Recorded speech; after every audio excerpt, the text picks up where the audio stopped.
Hello, everyone. Very good morning.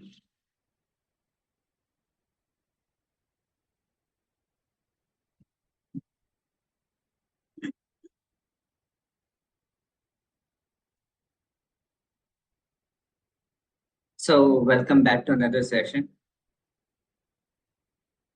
Now, in the last week, we have had a discussion on Transformers topic. We did some practicals also. We saw a lot of theoretical and mathematical concepts. And I hope you must have gone through those topics and you have got some idea. On the top of that, we are going to build what you have to do next, what you have to do further. We'll see about that. In the last, we have accessed a package called as Hugging Face.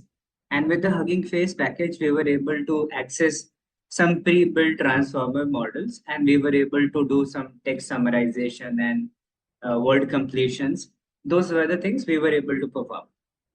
And for that purpose, like Hugging Face, I have discussed that it's a platform on which a lot of transformer models are uploaded by different companies, and you can take use of them.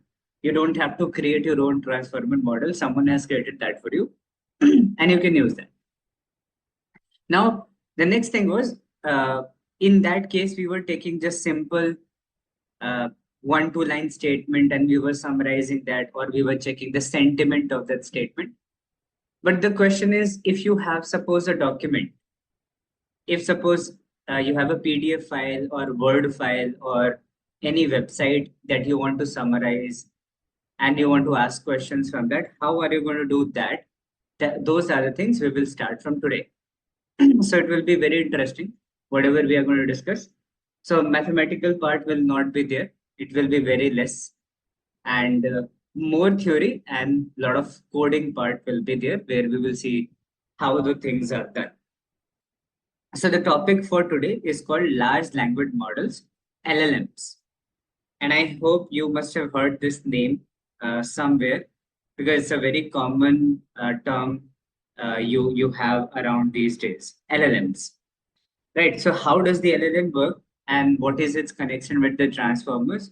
And why do we care about the transformers? Why do we care about the LLMs? We will be seeing that. Okay. So if you're all ready, then we will get started now. Right. So how many of you have gone through those previous topics? Having gone through the practical part of that transformers where we were using the Hugging Face package?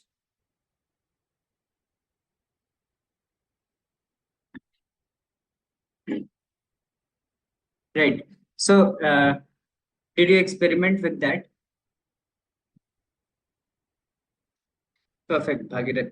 We'll see those kind of thing now also, starting from today, the chatbots and how can you build those things and how can you do those things. We'll see a better version of those with the large language models. But if anyone has gone through those practicals, then you would be able to understand these things much better. If you have not gone through those uh, videos once again, then you might struggle a little bit to understand what is large language model, because it is completely related to what we have discussed last week. Now, so the concept of large language model comes from a place where there was transformer, and on the basis of transformer was actually created in around 2017. Right, there was a paper, research paper, by the name of, the topic for research paper was attention is all you need.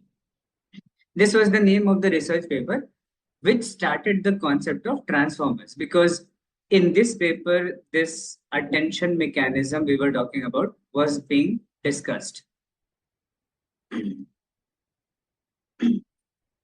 That attention mechanism. So in decoder, we have multi-headed attention boxes.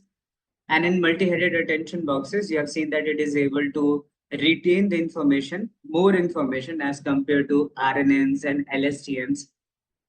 So transformers are much more powerful as compared to if you talk about LSTM RNNs, especially in dealing large amount of data, large text. So this is where transformers started. So when the transformers were created for the first time, so they were obviously the basic ones. People started trying, people started creating those transformer models. But after the time, after some time, they started to understand what is the capability of the transformer models, and they started to update that. Right? They started to train it on more and more data, and the transformers started to become more and more and more extremely powerful, and the transformers that we have nowadays is very, very powerful as compared to what it was in 2017-18. It's like you can say 1 million times more powerful than what it was during that time of 2017-2018. So one of the very famous transformer models was what we know as BERT, right? The name is BERT, BERT.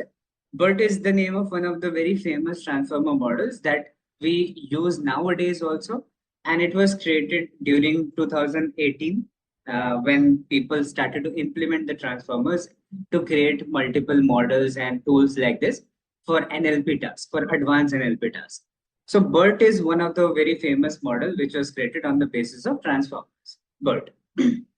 And we have used this thing in that practical also when we were talking about Hugging Face practical. So we have used this BERT model actually in different ways, which we will see also. So this was one thing. And after that, you have GPT, which was created. Then GPT-2 was created. Then GPT-3 was created. Then GPT-4 now you have. Then GPT-4o you have, and GPT-4 Turbo that you have. So nowadays, a lot of updations have happened on top of BERT. So BERT was a very basic model. As compared to nowadays, what we see nowadays, we have GPT-4o, which is a very, very, very advanced model as compared to what it was created in the first time, the first GPT which was created. It's very advanced, much more advanced than that. So now GPT-5 is also being built, and I think in 2-3 months it will be also out, which is, you can say, at least 100 times more powerful than this GPT-4, GPT-5, which is going to be created. So that is going to be so powerful that you can write an entire movie script with that. You can write an entire book with that. If you have a proper knowledge of how to use these models, you can do so many things with that people have not even thought about as of now. And in the upcoming 2-3 years, these models are going to become uh, like very mainstream. Everyone will have to learn that. Everyone would be using that on a day-to-day basis for almost everything. And using this, what will happen is uh, the code which is written nowadays, the code that we write for making websites, softwares, and everything, that will become like we don't have to learn syntax. Like we are learning Python, we are learning sklearn, we are learning different languages to be able to write data science code, machine learning code, Python code. So instead of that, what people will do, people will just write a statement that give me the code for this. I want to apply this model, give me a code for that. So it will become so simple that you have to write a very proper statement. Just the only thing you will have to learn how to ask a question to these models, and they will generate the code for you, and you will be able to use that. Right. So the whole dynamics is very possibly going to change after just 1 or 2 years, and you would be able to do that. Currently, also, like if are using ChatGPT 4o, if you're using that, so you would also see that it can generate a lot of code. You can create a complete chain of that, right? You would be able to create a complete chain of that. So in this case, what happens is if you start saying that I want to make a website like this, so give me the starting point where I should start, should I make first, and then once it has given you the starting point, then you use that, and then you keep asking the further questions. Now I want this, now I want this, now I want to add this menu, now I want to add this page. So give me the UI of that, give me the entire code of that, JavaScript code of that, and everything. So it will be able to give you everything in a sequence, step by step. And that way you will be able to build that. But as of now, actually, there are a lot of bugs which are there, and the code is not something which you can use as it is. You will have to make some changes. You will have to do some modifications in that. You cannot just trust that code as of now, 100%. But in, you can say, in 1.5 to 2 years, it is going to become very bug free, and it is going to be something you can trust directly. So whatever code it gives you, you can use it directly without having any doubt. That is how powerful it is going to become after some time. Currently, also it is giving us, but that is like it is helping us on something, but we need to also manually check that code whether there is any problem or not. So manually we have to check. As of now, it has not become so powerful that we can use directly as it is. Now, apart from that, yes, apart from that, we have the things like image to video things are being done, right? And text to image, that is already being done. And then text to video things is being done. These are the things which are happening, right? And with that, it will become so powerful if this thing started to happen. Sorry, text to video. Once this start to happen, so you would be able to create content, you will be able to create videos of something in a very simple way. You would not have to record a video of certain thing. Right? And you want to make a travel video, you want to make some animation sequence during that. So these are the things which are going to be done very soon. Means they are already in use, and some people are already using that, but it will become kind of mainstream, right? Yes. Sora is one of the tool which was released just few months ago, you can say, and it has become very famous. So this tool Sora is actually doing this text to video. You can describe a scenario and it will be able to do that. Now, how the things are going to work and what will happen with the creators, what will happen with the people who are actually doing this thing full time, what will be their jobs, that will be something we'll be able to understand after 2 years. We can't say that those jobs will be gone, or we can't say that these jobs will become better. We can't say much about that as of now. It depends upon how these are going to be implemented and how these are going to be accepted for different tasks. We'll be looking at that. So quite interesting times are coming. Now, some people will get scared that these things will take your job, these things will take your all the time and everything. But you see, if every 5 years, 10 years, something very revolutionary comes up in the market. And every time someone thinks that this is going to take away all the things, this is going to do our work, but nothing like that happens. You see, just whatever jobs exist as of now, they get transformed into very new jobs that we have not thought about as of now. When internet was brought into the market during this 2000s, so people thought that a lot of things could be done on internet. A lot of people thought that nothing will happen with the internet. It will just go away after a few years. People will get bored of that and it will just go away. People will be using the normal things without the internet also. But you see, nowadays, what are the things possible with that? The whole scenario has changed. The jobs that we have nowadays, the content creation and everything, we have not thought about that as of when it was being created at the time. We did not think about what could be possible with the internet. What are the new things we would be able to possibly do if we get more fast internet, vast internet.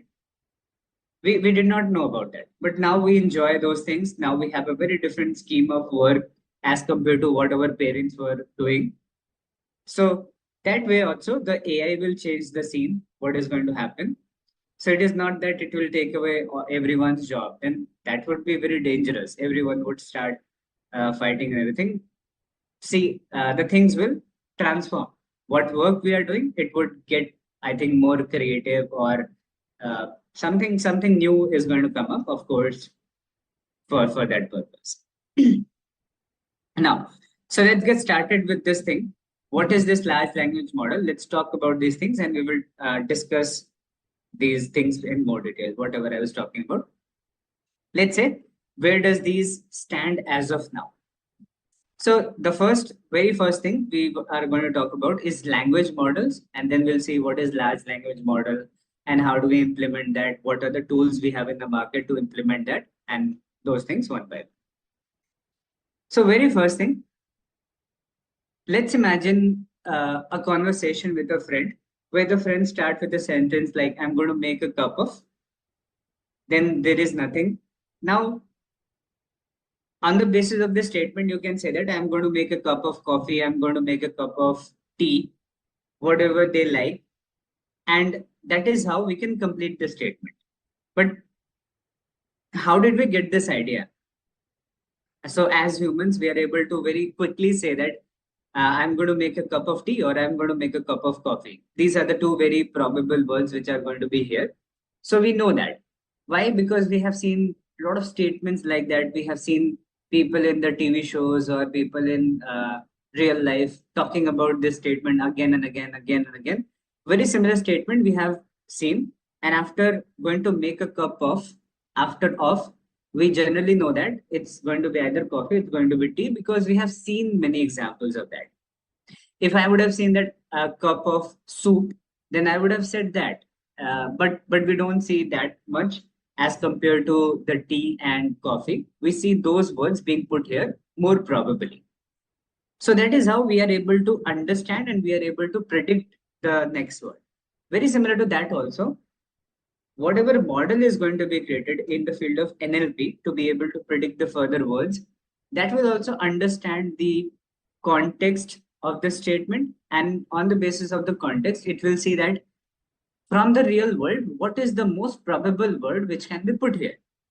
Because the models are nothing but they are bunch of formulas and mathematical things in the background. If I talk about transformers, if I talk about large language models, they are just a bunch of mathematical formula in the background. They are working and doing something. And on the basis of some formulas, they're predicting the next words. So they are trained on a lot of real world data. And in the real world statements and data, they must have seen that these words are being used. So what is the most probable word that can be put here to complete this? That is how uh, these languages are working. These language models are going to work.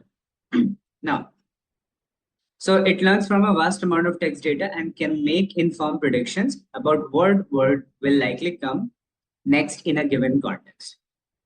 So this was the thing. If we have to predict something, if we have to say something, so how that will be done? That is where the concept of language models comes into picture, which we use in the industry.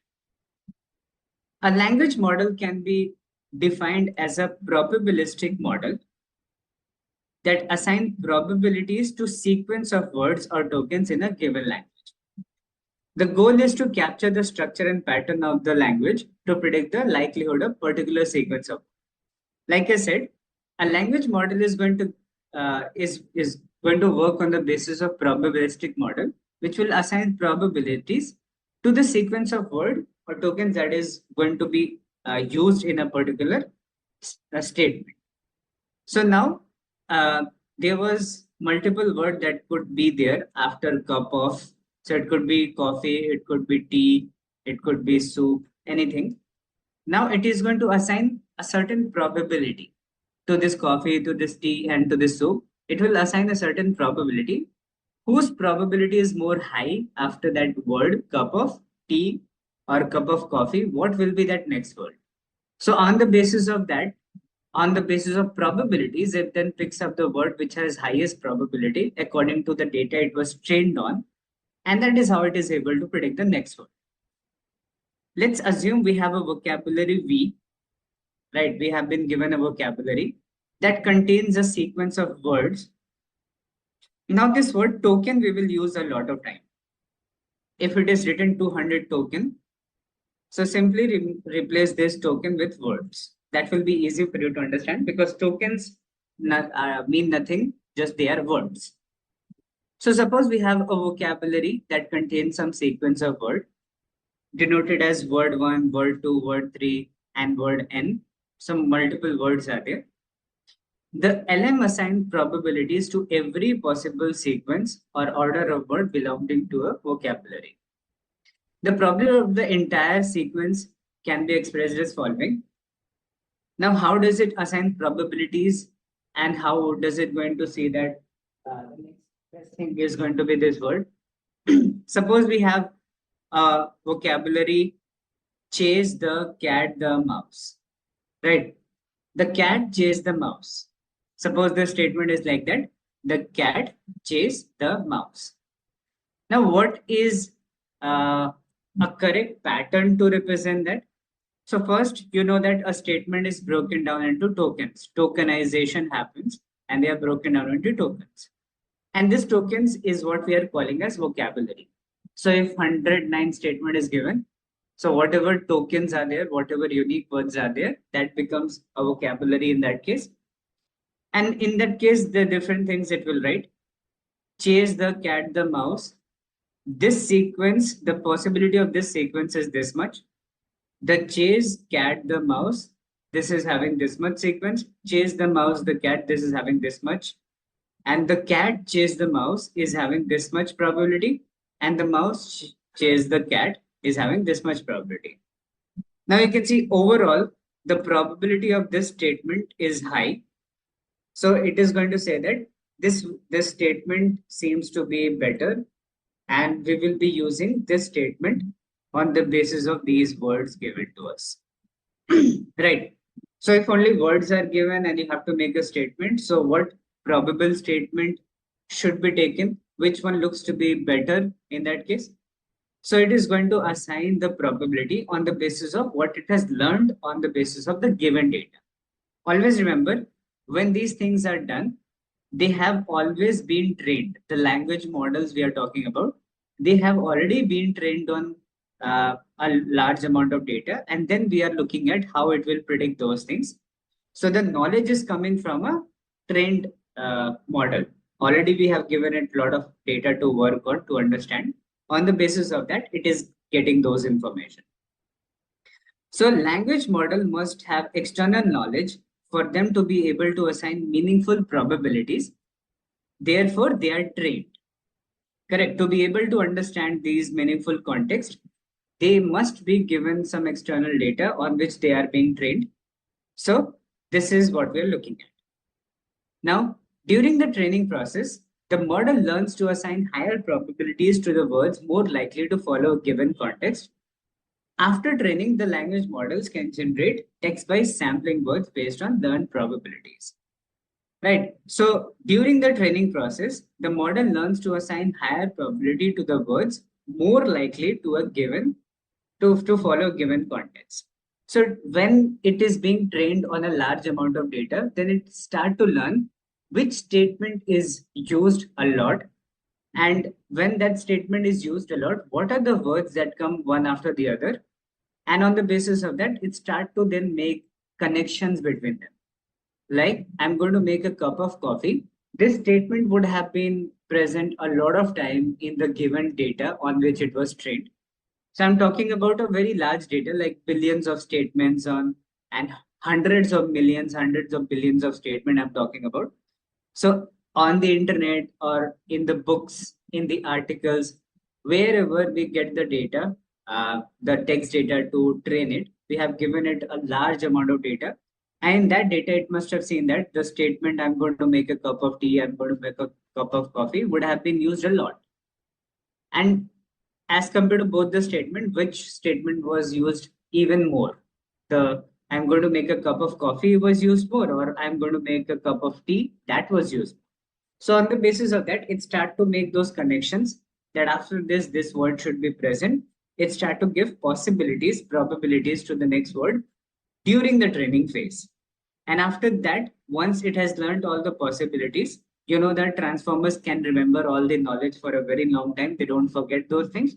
So once they have assigned higher probabilities during the training process, so when you use that in the real world, then they will be able to predict according to those probabilities. Now, this is a formula given here on the basis of which the things are being done. Like if this is given probability, the cat chased the mouse. These are the words given. So how overall the rest of the predictions are made one by one. So first probability of the word one. Then probability of word two given that word one has already been put. So the cat out of these given tokens, the cat, and then the third next thing, word three, given that word one and word two has been predicted already. So what should be the word three? The cat chase. So first is the, then cat, then the next word, the word three coming up is chase. Then the cat chased then the cat chased the mouse. Like that, one by one, it is making the further word predictions one by one. And that is how it is able to construct a statement that we are looking at. Now, uh, yes, the machine, what is machine? Machining is mainly the algorithms we are talking about, right? In the case of this, the transformers is what we are talking about as a machine, correct? In the base of these language models, we have transformers. So transformers is able to understand the context, it is able to understand the meaning of the statement, and on the basis of that, it is assigning those probabilities during the training phase. So when you're referring to the machine is nothing but the transformer in this case. It is assigning the probabilities in during the training phase. So we don't have to do all of these things. We won't be able to do such a thing because there are billions of statements which is going to be given to the models and they will learn the pattern. So we can't manually do these things. It will take us years to just deal with that. So the transformers are going to take care of assigning the higher probabilities to the word during the training phase. Correct? Now, so we were talking about this language model. What is a language model? So language model is nothing but a tool which is going to build the probabilistic model on the basis of the training data. And on the basis of that probabilistic model, it will predict what should be the next word in a real world when you are using that in a real world. So then it will remember those probabilities and it will predict the next word on the basis of the probabilities that it has remembered. Now, practically modeling these conditional probabilities accurately is a complex task, right? What should be the probability given to each word is actually a complex task. Modern language models such as transformer-based models like GPT-3 utilize deep learning techniques to capture intricate patterns and dependencies on the data.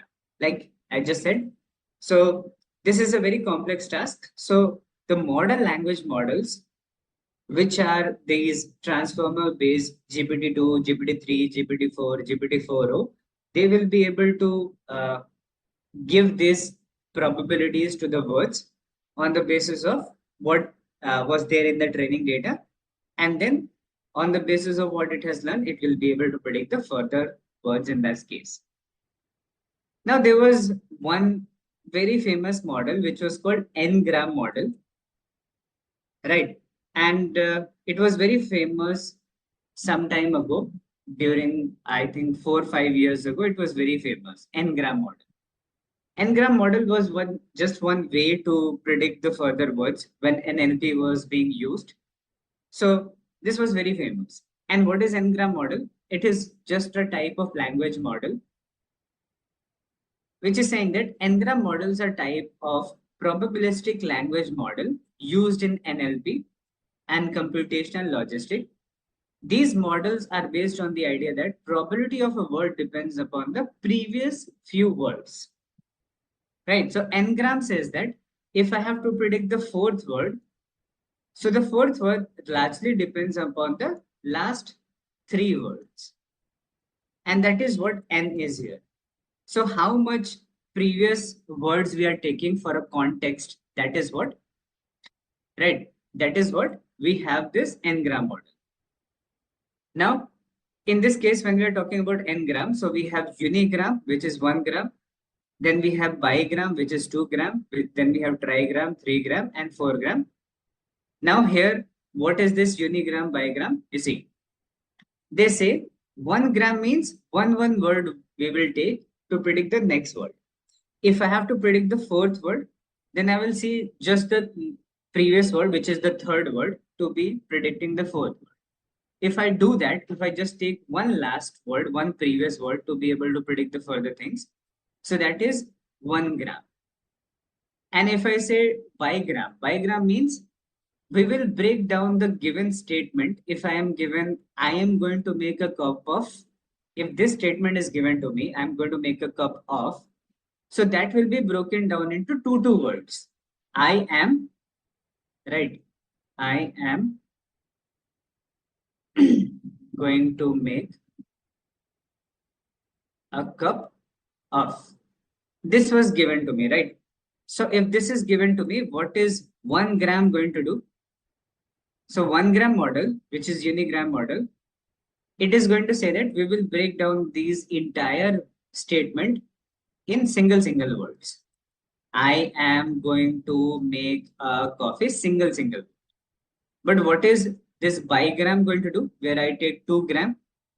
So when I say 2 gram model, it is going to say that we will take two words. I am, then am going, then going to, then to make, then make a, then a cup of. Like that, we will break down the previous statement, the given statement, into two words, a collection of two words, right? So like this statement is given, I love language model, I love language models, two words we are making on the basis of that, and then we will predict the next word.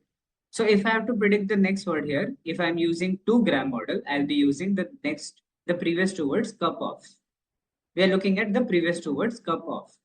And if I say 1 gram, I'm just looking at the last one word to be able to predict the next word. Now, as you can clearly understand, the more the gram, the more better it will be for understanding the context. So if I say 10 gram, so I'm looking at 10 previous words to predict the next one. That will be much better as compared to using 1 gram or 2 gram. Because if I look at the previous 10 words together, then that will be more easy for me to understand the entire context. Right. So depending upon how large the data is, depending upon how large implementation you're doing of NLP, so these different n-gram models were used. Correct. So n-gram models are simple and computationally efficient, making them suitable for various NLP tasks. However, their limitation include inability to capture long-range dependencies. Right. Now the problem here is that if I suppose have a very long statement, so it can't remember 1,000 gram. If I try to use this 1,000 gram, it will become very complicated and it won't be able to remember things very properly. That is where the limitations start to come. Right now. So that is the thing which is given. Right. And this was the n-gram model. But you see, n-gram model was very famous 3 to 4 years ago, if you say. And on the basis of that, we were able to do something. But now their limitation is, if I want to use it for a major NLP task where I'm dealing with hundreds of statements, thousands of statements, so very similar to RNNs and LSTMs, it will also start to forget the context of a very large given statement. Correct. And that is the thing with the n-gram. Now, so we have the large language models here. Correct. We have the large language model. Now, what is large language model? So we were talking about the language model. I hope you all understood this concept, what I was talking about in language model. Just 1 minute. I'll share this file with all of you so that you can follow with me and you can scroll up and down in that. That will be easy for you. Just one.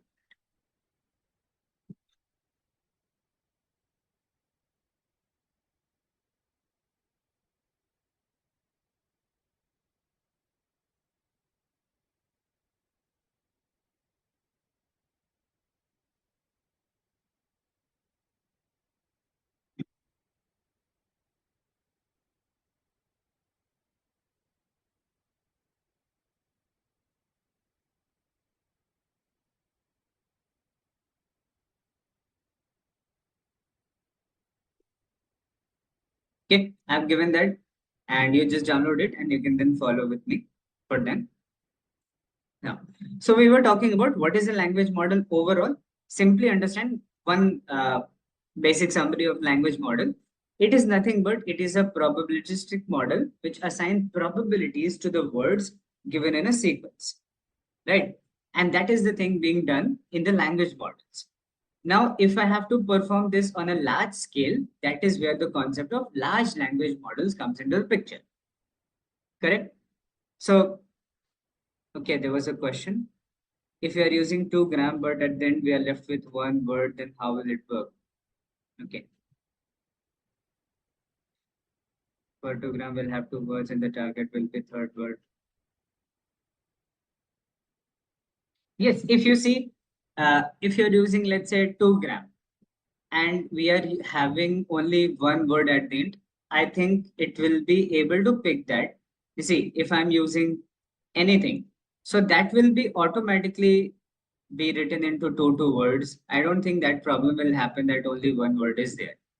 You take any statement and you want to break it down. So I think in that you would be able to find out previous 2 words in that case.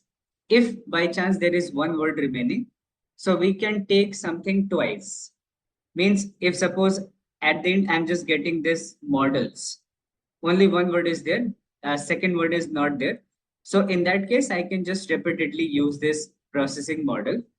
If there are not 2 words available, then we can use this uh, previous word once again to be able to make this bigram, right? And then it will be able to predict the third word in that case, if you want to predict. So if one word is remaining, then it can use one word multiple times for different bigram models, and it will be able to predict in that case. That is what happens. So it will be able to make it complete to 2 gram to 3 gram whenever any certain statement is given to us. Now, so when I talk about large language model is a concept which is saying that, okay, we are making a language model, but it is trained on massive amount of data. Language model is something which was a concept created and that was being trained on small amount of data. Like I would take, say 10,000 lines, or I would take 2, 3 documents on which I will train that, right? So we are going to do that training on very small data. When I'm talking about language model, LMs, so that was trained on a very small data, very, very small data. Maybe I'm making a language model specifically for my company, or I'm making a language model only for my research purpose, where I've given some documents, 5, 10 documents related to research paper, and then I'm using that. Correct? Now, so this was language model. But you see, when you're training something on the basis of small amount of data, then you basically understand that it won't be able to perform very brilliantly in the real world. Correct. So it is like a person. If there is a person who knows only those 4 or 5 documents, will that person be helpful in the real world? No, because that person understands nothing except those 4 or 5 documents. That is our language models. But in the real world, if I have to use it for writing a movie script or doing a conversation or doing a summarization or predicting something, so if I have to use it for day-to-day basis on a large task, on a very powerful task, so this much amount of data will not be helpful. Training something on 5, 10 documents or even 100 documents will not be enough. We need large language models. Large language model is saying that we will take 1 billion documents and we are going to train the model on the basis of 1 billion documents. Like take all the PDF which exist on the internet, all the books PDF, all the articles, everything, take 1 billion documents and then train the model on the basis of that. Now you can understand, if a model is learning from 1 billion documents, the amount of information it has, amount of connection it has made, you can just imagine that. That is where large language models comes, which is nothing but just the updated version of language model. But why we were not doing this before? Why first language model was created? Because at that time we did not have very powerful computational uh, power. Correct. Nowadays, the computational power that you see is capable of handling this much of training. To train something, you need very fast processors, you need GPUs, graphical processing unit, and a very famous company which is making GPU is, sorry, NVIDIA. Right? This is the company that makes GPUs, very famous in the real world, and they are making GPUs, and they are so much capable nowadays, so much that if you compare these GPUs with what was existing 5, 6 years ago, there is a huge difference in that. Like there is a generational difference in that in their capabilities.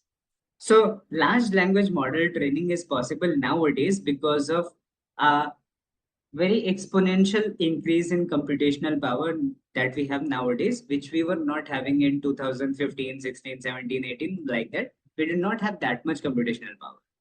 So that is why language models have been updated to large language models where the trainings are being done on billions of statements and trillions of statements that we are seeing. So large language models have tens to hundreds of billions of parameters. They are trained on vast and diverse data from the internet. They are highly versatile, excellent across NLP tasks. They demand significant computational power and specialized hardware, which was not present 4 or 5 years ago, but now we have these specialized hardware for training this large language model, and they need significant computational power. That was also not available with a lot of companies, and but now they have for a very small cost. They have a very large computational power and specialized hardware using which they can do the training process. They are used for complex language understanding like translation, summarization, creative writing. You can use it for that. Now, out of that, these statements are easily understandable, but one thing is, what is they have 10 to hundreds of billions of parameters. What do we mean by parameters here? So understand these large language models are based upon transformers. Transformers are based upon neural net. The base model of the transformer is neural network, right? So these parameters would be what? These parameters are nothing but the weights and biases of a neural network. Weights and biases of the neural network. Correct. You remember that there was, if I have this, then it is being connected to, let's say, one here, one here. So it is being connected to this. Now, each of these lines going from one layer to another layer that is having some weight, word W1, W2, W3, like that. They have a weight. And then there is a bias attached to every layer, bias 1, bias 2. I think you all remember that, right? So when you make a very large neural network, so they have weights and biases. At each layer, we multiply the given input with the weights and biases, and then we are able to give the output of certain thing. So suppose the input is given here 1. So that 1 will be multiplied by W1, right? Input is going to be multiplied by W1. So this is my input, suppose X, it is going to be multiplied by a certain weight, and then a bias will be added, and then we are going to send the output to this hidden layer that you see, this node that you see. This will receive the value of this thing. Input multiplied by W1 added with B1, it will be passed on to this, and in this layer there will be an activation function, and that activation function can be, let's say, sigmoid or linear or whatever is that. You get sigmoid or something, or ReLU can be there, sigmoid can be there, and that sigmoid or ReLU function takes a value and then gives the output. What is going to be output? That it will be passed on further, right? That output is passed on further. So when I'm talking about LLMs, they have such a huge neural network, very, very huge neural network, that they have billions of parameters, hundreds of billions of parameters they have. So you can think of, if you have 100 billion weights and biases, then how long the neural network can be. It is not possible for us to even imagine the size of the neural network that they have created if they have 100 billion parameters. And because of having a neural network so large, they can uh, predict almost anything very accurately. They can translate something very accurately. They can summarize something. They can write something for us. Whatever you can think of, these neural networks are capable of doing because of billions of parameters that exist in these models. So large language model is just an updated version of language model where the training data is massive. When I say massive, it is too huge to even imagine.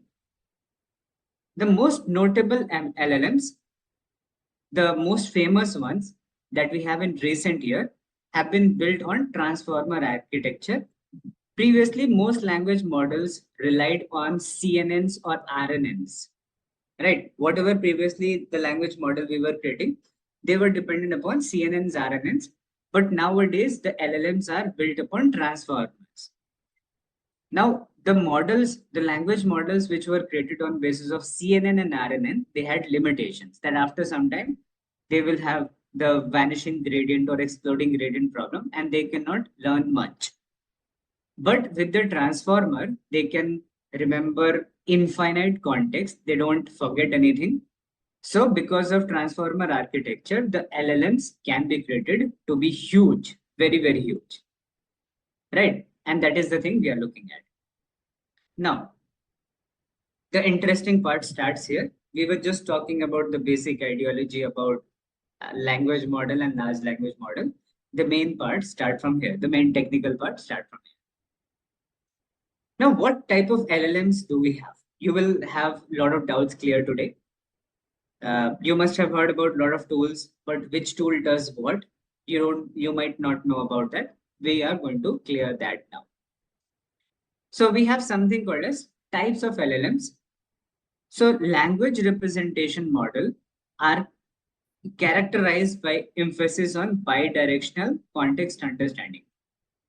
These models, I'll explain this thing. These models capture contextual embedding for words. You see, anytime we have a statement and you're giving a statement to the transformer to learn that, always remember the embedding will be done, right? Embedding means converting a word into their word embeddings or positional encoding. That will always be done. Remember that. And we have seen how the embeddings are done. We have seen some process of that, right? So embedding simply just understand if I have a word I, that will be converted to its embedding, let's say 2439. That's a unique number given to this word I. And this unique number identifies this word I in that given document or given training data. These are word embeddings because anything will not be able to understand these things. So these word embeddings are done. Praveen, obvious thing, this is done on the basis of your word to vec and those embedding models which are there. You have already studied these concepts, the word embeddings. So these are done on the basis of word to vec and all. Any of the embedding methods that you have seen previously, they will be done on the basis of that. Because this is an NLP topic we are studying. So whatever embedding methods you have seen before, on the same basis, these embeddings are done. And I have explained that thing to you also, how a particular word, how a particular statement is embedded. I have explained that by making an axis. Suppose there is a word. So this word will have a x-axis and y-axis value. So whatever is the distance from x-axis, what is the distance of y-axis, it will have a word embedding. It can be a single number or it can be a collection of few numbers as a word embedding. We have discussed about that in the last session. Now, so when we talk about type of LLMs, so they have a bidirectional context of understanding. Bidirectional means if I look at a word, I'll see the previous words also, I'll see the next words also to be able to understand the context of the entire statement. I'll not just see the further thing or I'll not just see the past things related to a word, I'll see both the sides. Bidirectional context understanding. And that way I can understand the meaning of the statement much better if I look at both the sides. Correct. So in when these models were being created, the language models were being created, some of the models were such that they were only looking at previous words. Some models were something they were looking at only right side part, right? And they were not able to see both the sides. So these models have been updated over time to see both the side, the previous side also and the right side also of a given word to be able to understand the entire meaning in a more proper manner. Now, the first type of LLM that comes into picture is called zero shot learning model. Zero shot learning model is one type of LLM which is very famously used. What is zero shot learning model? So zero shot learning model, the first type of LLM, possess distinctive capabilities to perform tasks without specific training. These models, often exemplified by the GPT series, and leverage their generative nature to generate text relevant given to a prompt. Now, what does this zero shot learning model says that you are going to suppose GPT-4, right? Suppose you are using Chat GPT-4, Chat GPT-3, whatever GPT model you are using. In that case, you just go and ask a question, right? You don't tell any context, you don't tell anything. You just go and ask any question. Now, whenever you ask a question, whenever you give a statement, on the basis of that statement, it is going to give you the answer, right? But you are not giving any context, like what context it is related to. You are saying to the model to understand the context and give the best answer possible on that, right? That is called zero shot learning. In the zero shot learning, you have not given any example that see what I'm asking is related to this type of statement. So you should give me answer on this basis. What you're doing, you're just giving the input directly. You're saying, classify this statement into positive or negative. The cookies don't taste good. You're just giving the statement directly. That is called zero shot learning model. Like, what is the difference? You see, now take a look at another version, which is called multi-shot learning model. It is called multi-shot or few shot. Different names are given. Some people call it few shot learning model and some people call it multi-shot learning model. They both are the same. Now, what happens in multi-shot learning model is you are giving the input. You are asking your question. This is your final thing. But before that, you are giving some examples. Like, see, the best product ever, if you see a statement like that, it is a positive sentiment. It did not work for me, not happy, it's a negative sentiment. What a scam, don't buy it, it's a negative sentiment. So you are telling the GPT before asking your final question, you are telling the GPT few examples. Like this is how I'm expecting the answer. You should give me the answer like this. So when you're finally asking your question, this is the last statement is your input and you're saying this was so helpful, love it. What will be the sentiment of that? Exactly in the same manner, it is going to say positive. Now here, this few short learning model you are going to use when you're going to use it for large coding task. Okay, suppose you are making a website or you are adding some features in a website. When you are going to do large coding, in that case, you would have to give some context before asking that I want to make a menu on my website. You are going to tell it first that I am making a website for this thing and I have already made a home page where I have written these things and I have already mentioned this information. You tell something to this GPT. And when you tell something to the GPT, when you have explained what you're trying to do and what you have already done, on the basis of that, it will predict the further thing. Then it will help you for the further thing. You have to give some context. Correct? Now, this is called multi-shot learning model. But in the previous case, in zero shot learning model, you are saying that I won't explain anything to you. You have been trained, you're telling the GPT that you have been trained on billions of code and billions of statement. So you must know what to be done with this statement. I won't tell you anything. I won't give you any example.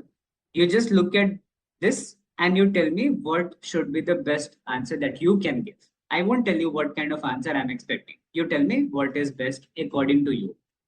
But here you are making it much easier for the GPT by classifying that this is the kind of response I'm expecting from you. So ChatGPT is going to give much better answers in this case for some particular task. Right now, so we don't have to give a training data. We just have to give some context. I have to just explain a story to someone. Right? Think about you are going to a friend. Right. You are a person and you go to a friend. Now, why are you going to friend? You want to ask a doubt to the friend. Correct. You are making a website and you're going to a friend to ask a doubt. So when you go to a friend to ask a doubt, don't you explain that what you are trying to do? Like you go to a friend and you say that I'm making a website where I have done this, but I want to make this menu. I don't know. I am writing the code. It is not working very properly. Can you suggest what is the changes I should do? Or can you suggest me a better code to write this thing? You go to the friend and explain something. Then the friend, when it has understood what you are trying to actually do, then they can suggest something to you, right? Same way, think of this as a friend. So you are telling the friend few basic things, a context you are giving, and then the friend will be able to help you much better because it has understood what exactly you want. Because there can be many things that the friend can tell you, but what exactly has to be told to you, what exactly has to be explained to you, that is understood by the given previous context. So it is not going to be a training data. It is just you are giving some statement as a story. You are your story giving a story before asking a final question, right? So in the chat GPT also, I'll show you what you can do here. Like, let me show you one example. Say, so you first write, to, I want you to behave as a data science interviewer, right?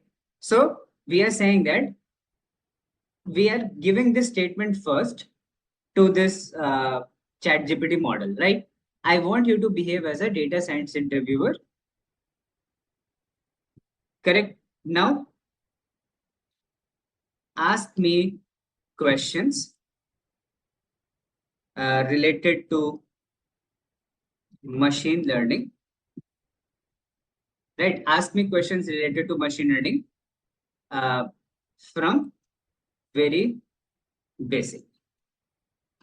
Right? Now, yes, sir. Ask me questions. Right. So what I've given a context to our model. Right? I'm giving a context to the model, and this is nothing but ChatGPT. It's a website called as Perplexity AI, which is using ChatGPT 4 model, ChatGPT Pro model, and it is using that. Right? This is another ChatGPT like website. So what is the benefit of this website? Actually, we have many models available here. So you can use ChatGPT and you can use anything. It's just another software that is very similar to ChatGPT. In the background, ChatGPT is only I'm using. Correct. So I'm giving a context. Now I want you to behave as a data scientist interviewer and now ask me the questions related to machine learning from very basic topics to intermediate topics. Correct. Now you're giving a context, like how your model should behave, how this chat GPT should behave. You're giving it a context. Correct. So when it is looking at this context, then it will be able to ask a certain question on the basis of that. Right. Now, so when I run it, then it will then go and see some things and then it will prepare the questions on the basis of that, right? That is how it is working. So in the background, the chat GPT 4 is working, and you see, certainly I'll ask you a series of questions related to machine learning, starting with basic concepts and progressing to more intermediate topics. Let's begin. So you see, when you have given the context that it has to behave like an interviewer, so it is now behaving like an interviewer and asking the questions one by one. What is machine learning? How does it differ from traditional programming? Explain between supervised and unsupervised. What three type of machine learning are there, briefly describe each. So see, I've given a context. The only thing I want to explain that I've given it a context, I've given it a scenario. On the basis of it, it has to behave. So when you do this kind of thing, when you give a scenario, then you start your main part. That is now what we call as multi-shot learning model. If I would have given this thing directly, see, now ask me a question related to machine learning. So then it would not have asked in this manner. It would have asked questions randomly. Any question first, any question next, it would have asked in a more random manner. But now when I have given it a context that you have to behave as a data science interviewer, so then it is understanding, okay, if I am an interviewer, then I'll ask a question from starting from basic, and then I'll go increase the difficulty one by one, one by one, one by one, like that. Correct? So this is what we call as multi-shot learning model. More examples I'll give you. I'm just giving a basic idea for now. Much more we will see in few minutes. So I hope you're clear with this zero-shot and multi-shot learning model and how you have to use that. We'll see a lot of examples of that, but just a basic idea I've given, right? And after this, after I have explained a lot of things, so you will be using multi-shot for a lot of the things that will be very important for you. Okay, now zero shot means directly you're asking the question, you're not giving any context. Correct? You're not giving any context. Rituja, just I said, if you are making anything, suppose you have to write an article. Correct? You're writing an article. So for writing an article, what you can do, you can paste the last 100 lines you have written or last previous 10 lines that you have written. You just paste that as it is in the ChatGPT model. So you can say that here is what I have written till now, and you paste that statement. Now, on the basis of what I have pasted here, can you suggest me what should I write further? So you just paste, right? Suppose, let me show that to you.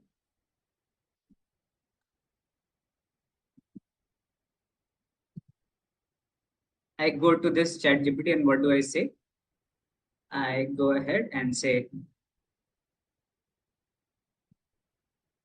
I have written something and I want your help to write further on that. Right? Now, so you say, I have written this much, and you paste your statement on the basis of above mentioned statement. Can you suggest next 5 lines? Correct. On the basis of above mentioned statement, can you suggest next 5 lines? I run it. Now, are you getting my point? That if you have to ask something on the basis of that, so if you are writing an article, you're writing a research paper, you're writing a code, so you give something which you have already written. And then you see, building upon your well-written introduction about zero-shot learning model, here are 5 additional lines to add further on the topic. You see, it is now able to catch that I'm talking about zero-shot learning model. Have I told about the zero-shot learning model? This is my main input. That on the basis of above mentioned statement, in this line, have I mentioned that I'm talking about multi-shot or zero-shot? No. Right? From where it is picking up the context, I have given it here that this is the context. I have written this much as of now. Can you suggest me what should I write further? Yes. This flexibility makes zero-shot learning model particularly valuable in scenarios where labeled data for specific tasks is scarce. See, it is giving me the further things which I can add on top of that. Correct? So this is how it is going to work. Correct? This is how it is going to work. So this is going to give you a very good answer if you are giving a particular context in that case. Zero shot learning means that you are just asking, if you are just writing like this, explain me zero shot learning model. If you are just writing this, what does it mean? You are using zero shot method. You are not explaining anything. You're just directly asking a question. Explain me this, explain me that, explain me this, explain me that. Give me answer to this. If you're writing like this, it means zero shot learning method. No context you have given. But what is this? Where you have given a context, then you are asking a question that is called multi-shot.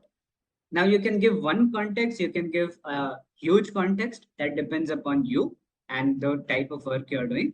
And that is the difference between zero shot and multi-shot, right?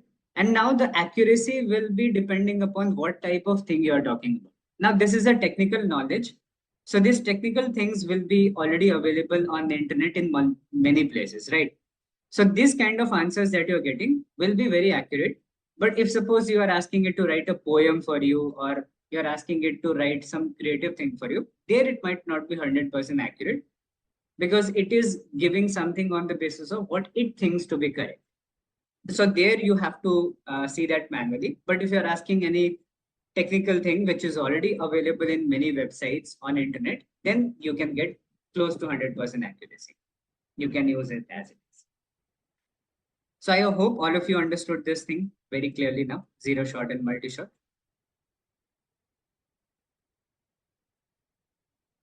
Okay, perfect. I'll tell you a lot more things. This was just the starting point. We have just done 10, 15%. A lot of things are coming. So you will have a much more idea.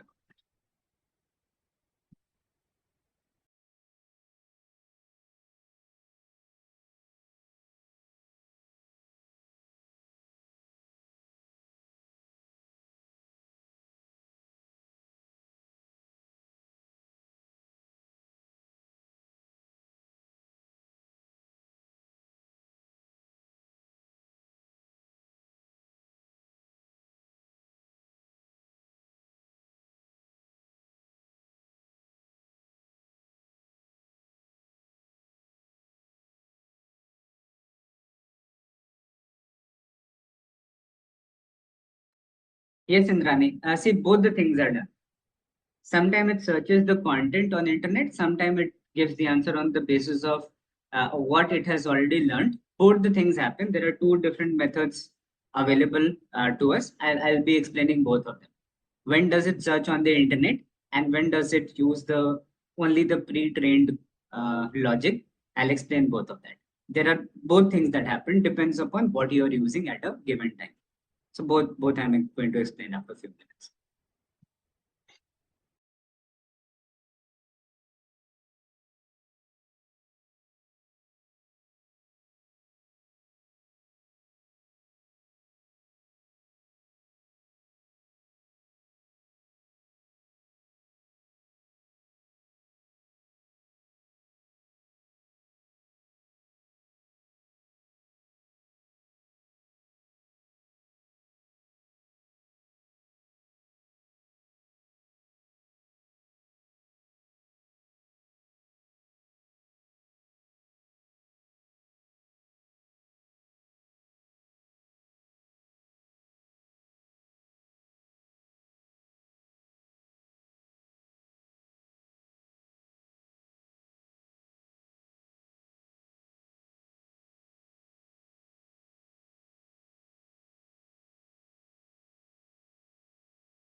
Now, third one, we were talking about this types of LLM. So one, I explained zero shot learning models, multi shot learning models. And then the third one is very important, which is called fine tuned or domain specific models, which I'm going to explain how is this done. But fine tuned or domain specific model means what? If I talk about GPT-4 or GPT-4o, any model that you take, they are trained on generalized data. They are trained on all the data which is present on the internet, which is a generalized data. So it is like a person which has all the knowledge in the world about generalized things. But in many cases, what happens, they don't understand some technical terms used in a particular domain, like in the finance domain, in the medical domain, in the, you can say, sports domain. Maybe there are some very technical terms which are not very frequently used, and they might not be available in many places on the internet. So it has not understood those concepts very properly. Like fine-tuned or domain-specific model represent a category where models undergo additional training tailored to specific task. And task-specific optimization involve training the model on datasets specific to a intended application. Some models, like those in biomedical, are fine-tuned or specialized in specific domain. Fine-tune enables these models to adapt to intricacies of specific tasks and result in improved performance. Now you see, you take your GPT-4, and when you take your GPT-4, GPT-4 is a trained model. This GPT-4, GPT-4o is a trained model which has all the information in the world, but it is going to be fine-tuned. And fine-tuned means what? You tell GPT-4 that, okay, you know everything, but now you take these 4 or 5 documents which are related to this company, which are related to this domains specifically. And now you try to understand these minute details which are there in these documents. And on the basis of the minute details, you understand the uh, specific terminologies used in this medical domain or finance domain, and then tell me the answers on the basis of that. So fine tuning has to be done, right? Fine tuning has to be done, and it is done at many places in many companies. Then it becomes even more powerful when it is fine tuned. Otherwise, if it is not fine tuned, it can give you generic answers, the generalized answers that might not be very accurate for your use case. So we fine tune it. And how do we fine tune it? It's a very simple process. We'll take a look at that when I'm explaining the code. We'll see the process of fine tuning. We just need to provide it some documents which it has to learn, or any website, any source from where it should learn the things, and then it is ready for that. Like I'm going to explain a few models which are based upon that. We are coming to that now. Now, what are the challenges with the LLM? Very important. Before you start working with the LLM, you need to understand the challenges. And with that challenges, you can understand what might be the limitations of the LLMs. So there are two main challenges, data challenges and technical challenges. Apart from that, other challenges are also there, like uh, legal challenges, the policy related challenges. We'll come to that later. But for now, as a technical person, we care about these two challenges mainly. The data challenge, which is very big challenge. The first thing is data bias. Now, you know that these GPTs are being trained on the data which is present on the internet. So if on the internet there is a bad data, or if in the data there is some sort of racism, some sort of hatred, so that will also reflect in the answers given by the model. Because model is nothing but it's a formula which is learning the statements from the internet, from the given documents. So if those documents have bad kind of data, some prejudices from some kind of bad things, so it will pick up that, right? It does not understand that, no, I should not learn this, I should not learn that. It does not have that much of knowledge. It is simply capable of learning whatever you give it. So everything depends upon the data bias. if you see, some of you might have seen this news. Gemini. Gemini is a model which has been created by Google, right? This GPT, this GPT-4, GPT-4o we are talking about, it's created by a company called as OpenAI. So this is one tool like ChatGPT. GPT-4o is created by this company OpenAI. Very similar to that. This is the Gemini, which is created by Google. Correct. Its name was previously Bard, but it was changed to Gemini because Bard was very, very bad, extremely bad, and it suffered a lot of critics, and people did not like it at all what Bard was doing. So they changed its name to save it from further embarrassment, kind of thing you can say. They changed its name to Gemini. Earlier they named it Bard, Google Bard. So it's just an competitor of GPT-4, which was created, but it did not work well, and Gemini was created. You see, what was the problem with the Gemini? That if you ask anything, it was very racist. So someone has written that, can you show me a picture of the first president of United States? Or when anything was being asked, any images were being created.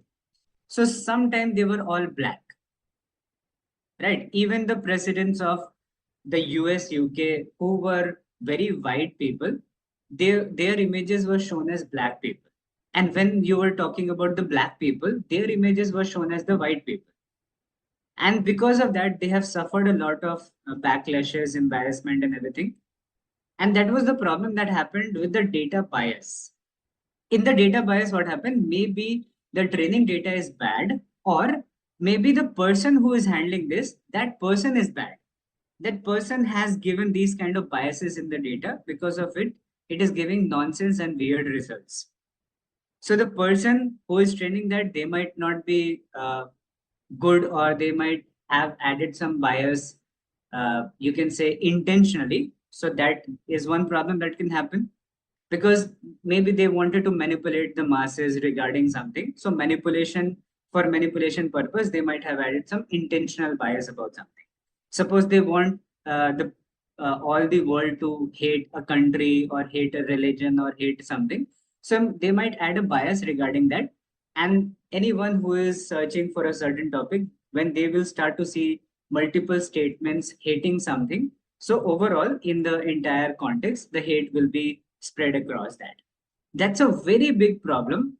Uh, for now, you won't be able to understand the amount of problem that this data bias can happen. But when you start using that for a very large thing, you will see such a big problem that these biases can create, right? So information should be as it is. It should not be someone's version of it, right? If there is a story, I can tell a story in my version. You can tell the same story in your way, in your version, by adding your own flavor. So I want the information in a neutral manner as it is, the way it has happened. I don't want someone's interpretation of that. So that is the bias that can happen, and it can hinder what you're learning. So that is the problem. Second thing is that the LLMs have limited world knowledge and hallucination. LLMs may lack comprehensive understanding of the real world events and information, and tend to hallucinate information. Note that on training them on new data is not an expensive process. Now see, the problem with the LLM is that if I suppose talk about GPT-4o or Gemini, till the time they have been trained, they remember only, or they can answer only those things. Suppose this chat GPT-4o has been released in December of 2023, suppose, as an example. So if you ask anything which has happened after December 2023, they don't remember that. They have a limited world knowledge, because they are not learning automatically. Whatever they have been trained on, they are answering on the basis of that. And if you try to ask questions which have happened recently, so it might make up answers which has not actually happened, which is not actually the correct thing. It might make up its own answer and then give that. And that is what we call as hallucination. That it is not giving us the correct answer because it does not have the correct answer. It is trying to make up some answers and giving that to us. Or simply it can say that, sorry, I don't have that information because I was trained till December 2023. I don't know what has happened after that. Those things are limited world knowledge and hallucinations. And third thing is dependent on training data quality. If your training data quality is bad, your predictions are also going to be bad like that. Now, coming to technical challenges, you have computational resources, evaluations, fine tuning challenge, contextual understanding.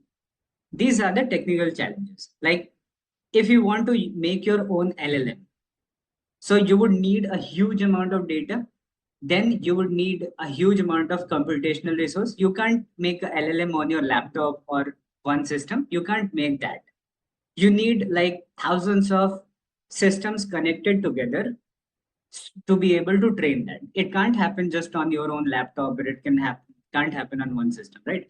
There is a large amount of systems connected together, and the training is done for months, years, like that, for that purpose. And they are quite expensive. You don't have that much of computational resource. You don't have that much of monetary resources to be able to afford making LLMs, right? So if a company is trying to make a LLM, it will depend upon how much money they have, which they can invest for it, and it depends upon how much data they can extract from different places.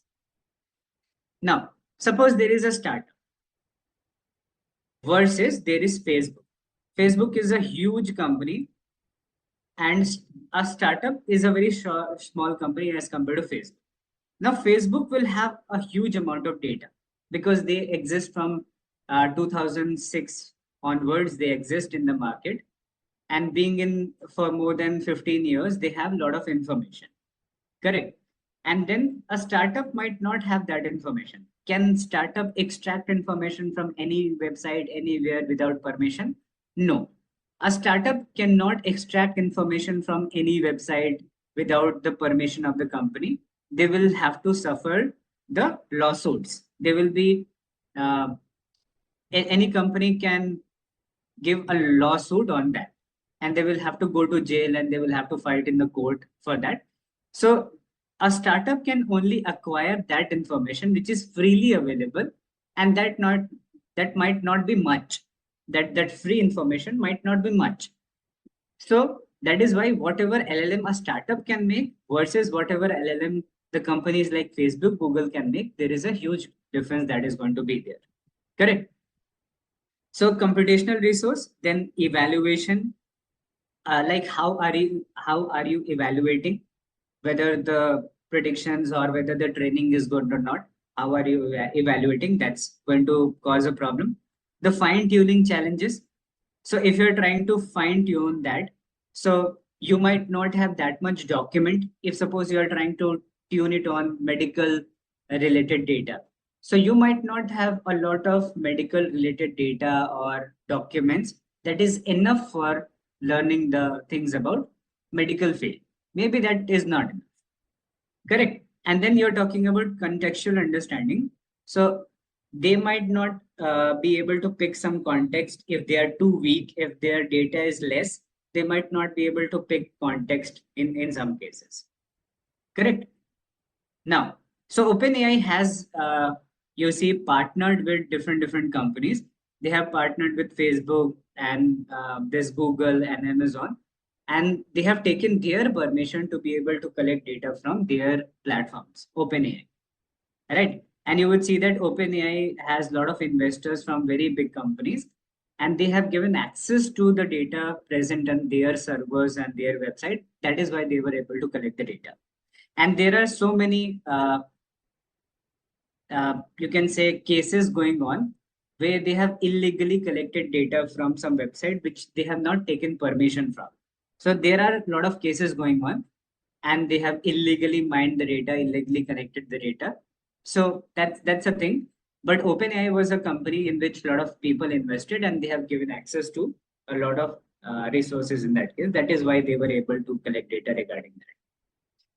If you study about them, you will see that they have taken actually permission from a lot of companies to be able to learn that. Now, so GPT-4o, they are able to create this GPT-4o. GPT-4o is very powerful as compared to GPT 3.5 or GPT-3. So GPT-3, 3.5 came around, you can say 1.5 years ago. And now we have GPT-4, 4o. they have launched this after they have, you can say, tied up with Microsoft. Very recently, you might have seen that Microsoft has tied up with OpenAI. They were trying to hire the CEO. The CEO was hired. Uh, Sam Altman is the name of the person who is the CEO of OpenAI, Sam Altman. So this person was fired for a few days from the OpenAI company. This person is the CEO of OpenAI, but he was fired because of these cases going on. So he was fired for a few days. When he was fired, Microsoft tried to hire this person, and when they tried to hire this person, they wanted that this person will bring in everything that he has into Microsoft, and they will try to create something even more powerful than GPTs. But after 2 days, they were hired back again by OpenAI. So then they collaborated. Both of them said that, okay, we will collaborate. So when they collaborate, then they have given their data to Microsoft, and Microsoft have given their data, which is the huge data transfer has happened between them. And on the basis of that, they have been able to learn, or they have been able to create this new model GPT-4. Because when they got access to Microsoft data, that was huge. Like they have billions of things they are running from 1995. So they have a lot of data. When that data was given, they were able to create GPT-4 after that. Now, so something also you might have seen that few companies have restricted. If you go and you work for a few company, they restrict you to use chat GPT on their website, on their systems. If you suppose working for companies like Deloitte or Infosys or Wipro, you might see that if you try to access the chat GPT on their system, on their company system, they might be restricted. The problem is that they have, yes, Copilot is blocked, or many of these AI tools are blocked. They are restricted. You can use that on your laptop, but you cannot use that on their system, because there is a claim that OpenAI is stealing the data from the company without even taking permission of them, right? So when you give a particular data, when you give a particular context and you ask questions regarding that, to the OpenAI, so they steal that context, they steal the data. Correct. If you give that I'm making this, correct, I'm making this thing. So the OpenAI steals your information, may steal your very crucial information of a particular company, and it is why they are restricted. So, like they are doing a lot of illegal data collection, and that is the problem that is happening for now.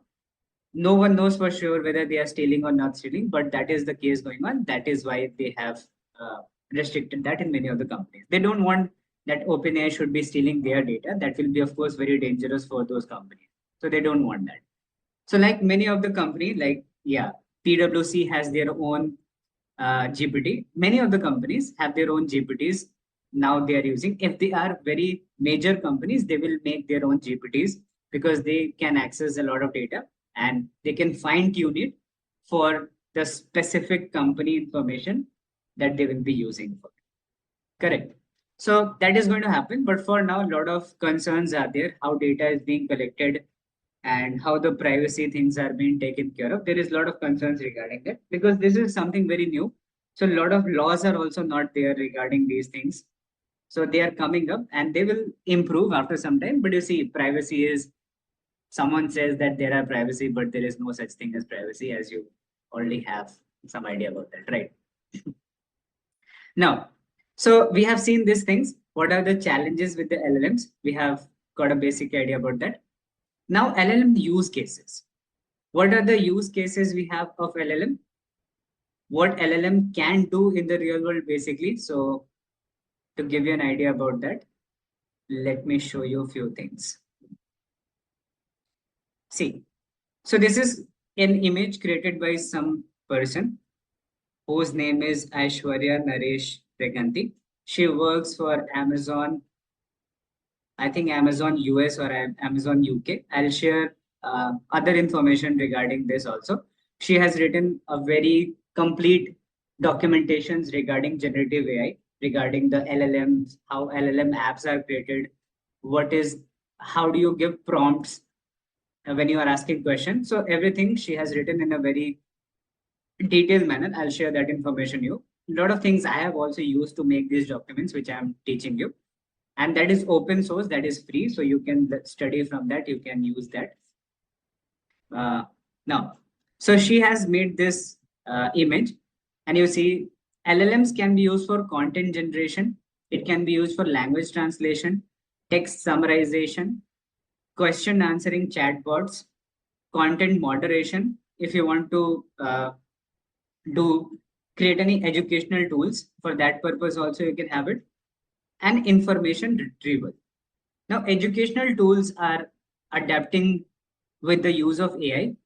If you go to many of the educational platforms, you would see that there is a AI tool there. And whatever the topic you are studying, you can ask a question related to that topic directly. A very good example of that is Coursera website. Right? Coursera is a website where you can study a lot of courses for free, which has courses from very big universities like Stanford, you can say MIT, and the companies like Google, Facebook, Microsoft, they have also their courses on this website, Coursera. So if you go onto this website, Coursera, you would see that there is a OpenAI related tool. There is a co-pilot kind of tool which is already built in onto this website. I want all of you to just take a look at that after the session. There is a tool, and whatever topic you are studying, suppose you are looking at a particular page, and whatever information is on that page, it will be able to pick the context automatically, and you can directly ask, okay, I did not understand this part, can you explain me in a simple way? You just give it, you don't even have to give the context, and that way the educational things will become so powerful that the way we are learning, we will be able to learn 10 times faster than that because of these integrations of AI and the normal traditional learning concept. It will improve a lot, especially talking about educational things, they will improve a lot.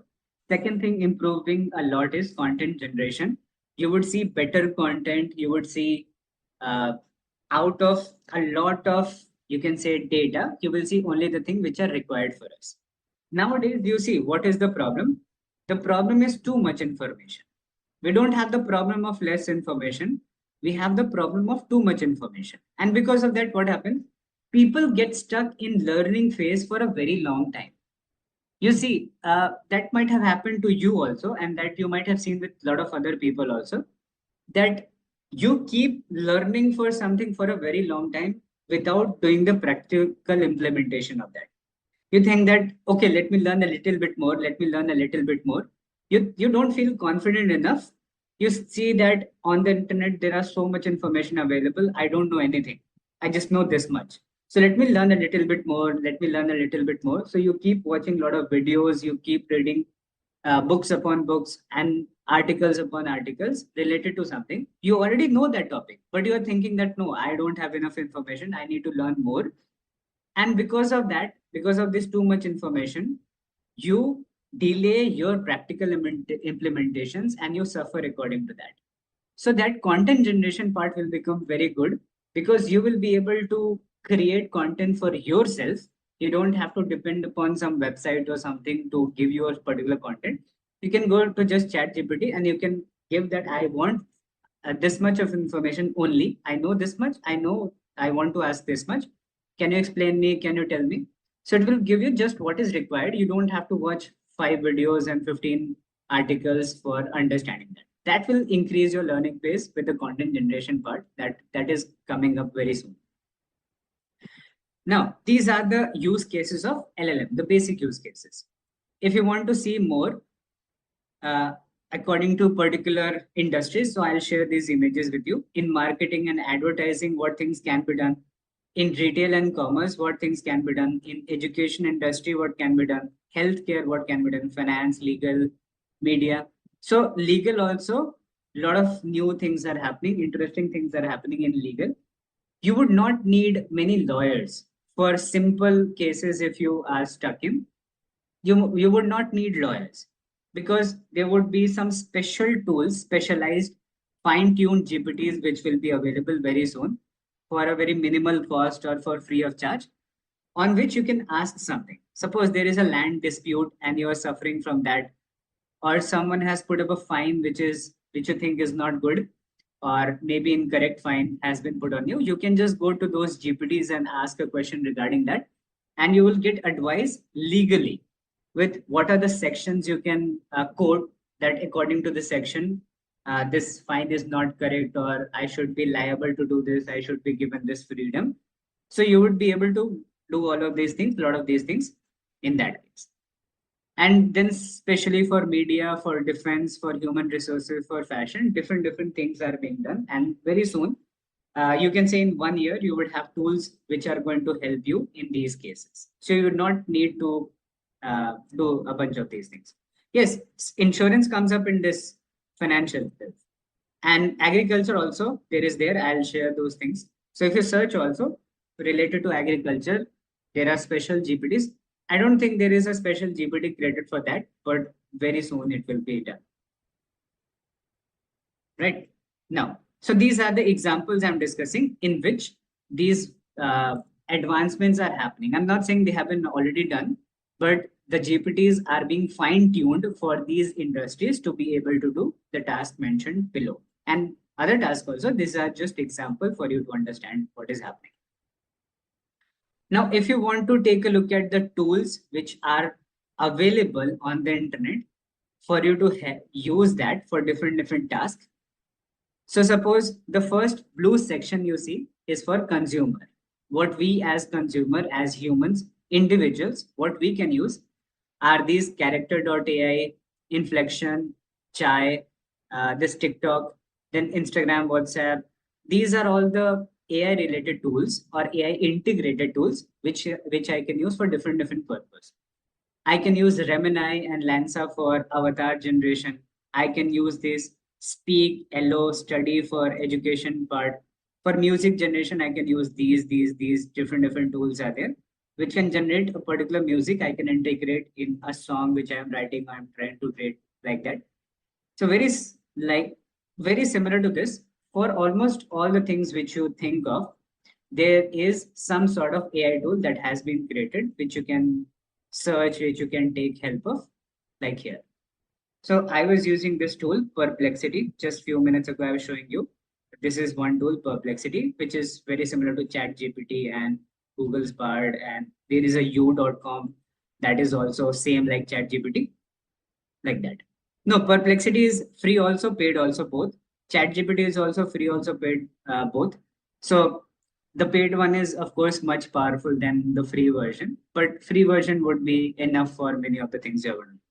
Paid one, you especially need when you're writing a bigger code, or you want to give a bigger context, you want to upload a lot of document and you want to fine tune that, then the paid version will be helpful. If you are using for free tasks, the free one is enough for many of the tasks which you might need. Right.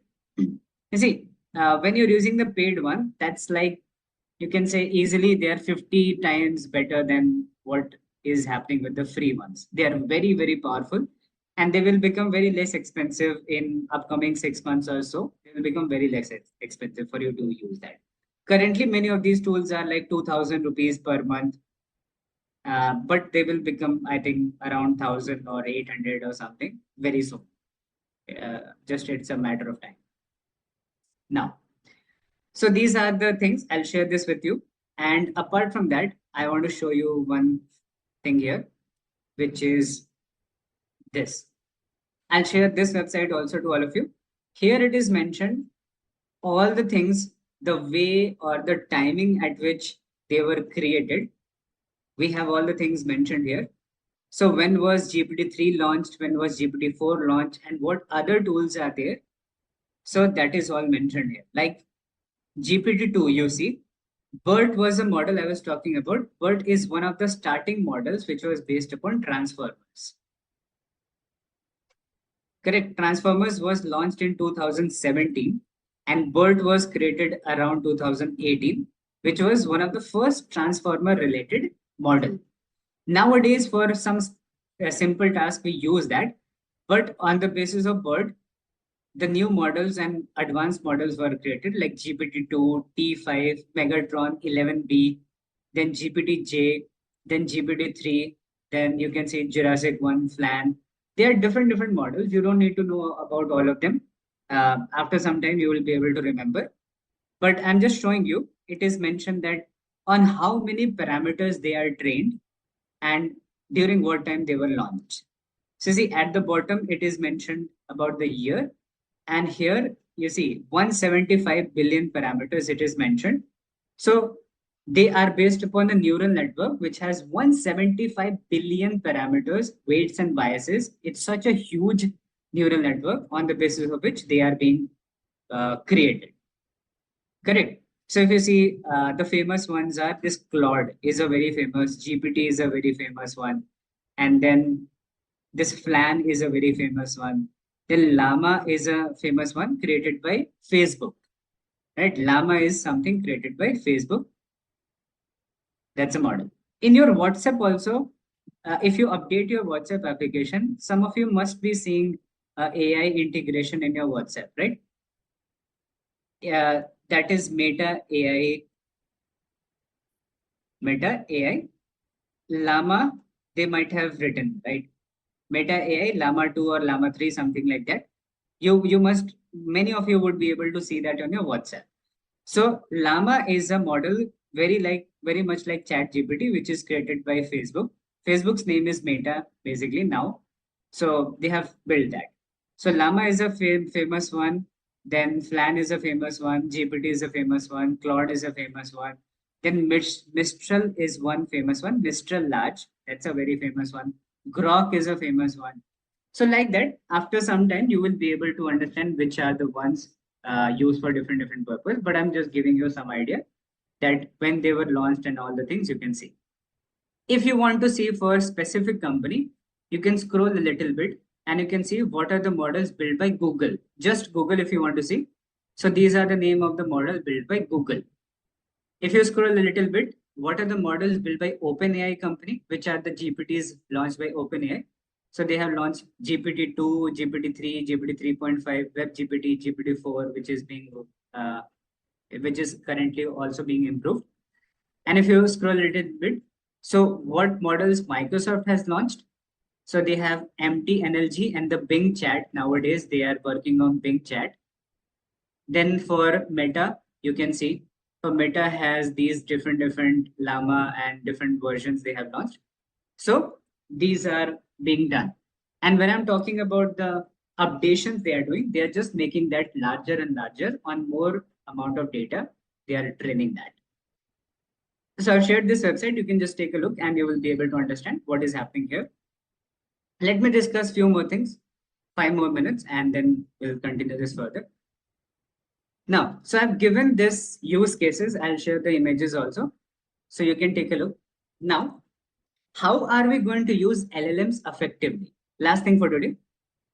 How can we use the LLMs effectively? We have understood LLM, we have understood the challenges, we have understood different versions of that, zero shot and multi-shot and fine-tuned. But how can we use LLMs effectively? See, there are a lot of LLMs available, a lot of ways I can use it. I can use LLM as it is. I can use LLM with zero shot, means I just go there, ask a question, get my answer. Or I can do multi-shot use of LLM, where I explain something first, then ask a question. That is multi-shot. Or third thing I can do is I can fine tune it on my data and then I can use it. So there are three versions which are famously used where I can use the LLM in different ways in the real world. So what is going to be best for us? See, while general AI models like ChatGPT, Gemini, Llama, all of that, they demonstrate impressive abilities for text generation, summarization. They are impressive.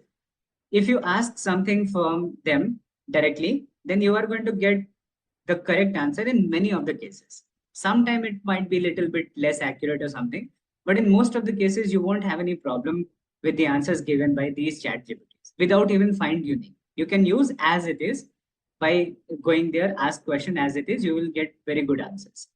But they may lack depth and nuance understanding required for specific domains. Like In the healthcare domain, specific term like electronic health record interoperability or patient-centered medical home, these are specific terms used in, suppose, medical domain. So they hold very significant importance.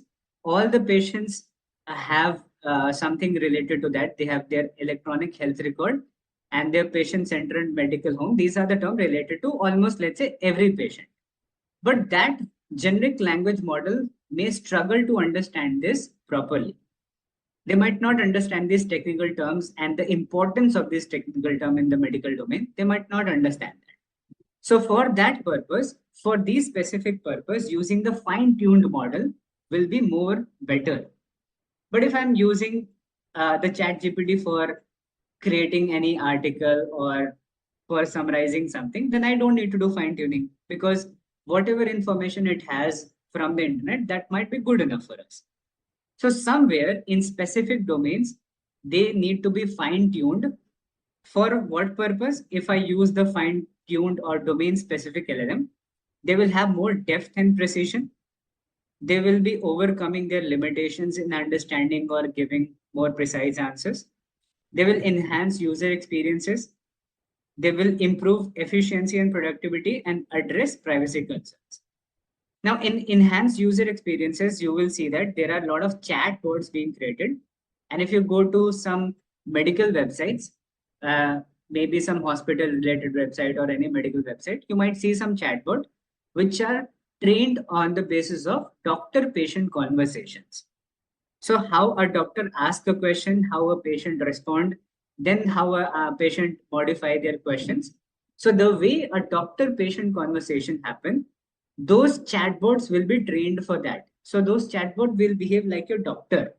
So they won't ask generic questions. They will ask specialized questions, and because of that, they can enhance the user experience. You might not need to talk to a doctor completely.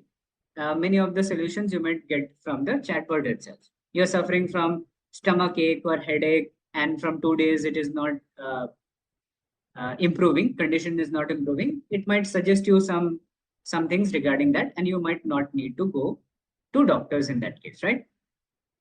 So we have these different versions: zero shot learning, few shot learning, and domain specific model.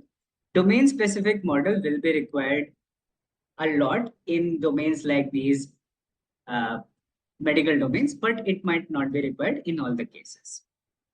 Correct? These are the things. How long these tools like GPT memorize, pretend?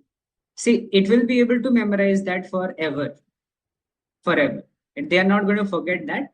That is why transformers are being used, because it does not forget that ever. It has represented that in such a way. It has made a matrix of connecting the information. And when the neural network is created, then it remembers the information forever. It is not going to forget that thing. Correct? Because it is not remembering like us. We are remembering in our brain, and it is in our brain, and we can forget it after 10 days, 20 days. But your GPT models or these things, they don't remember like us. They make a matrix connecting that how and I. So there is, like I was explaining in the transformer, how are you? I am fine. So if this is the question, this is the response to be given in that. So it has made a matrix connecting those things. How are you? If these things are given, what is the response to be given? It has represented everything in the term of numbers and formulas and everything. And it has made neural network connecting this entire thing. That if someone is asking, how are you? Where it should go and what should be the output, it has made neural network regarding that. So it is not remembering like us. It has something created in the background on the basis of which it is able to answer the questions. Right? So it will be able to remember that thing forever. It will not forget like us. That is it. So from here, we will continue tomorrow, and I'll discuss you a few theoretical things, and then tomorrow we will talk about this LangChain practical, where I'll show you how you can give this uh, all the things, and how you can use for fine tuning, and how you can make your own LLM, how can use LLM on the code basis. We'll discuss about that tomorrow. So we'll be studying this tool called as LangChain, and what is the need of that, what is the use of that. Tomorrow we'll be studying about that. So for now, I have shared this file to all of you. I'll upload this on the drive also, and tomorrow we'll continue. I hope today you were able to understand whatever I've discussed. Just take a look at that before coming to this. Before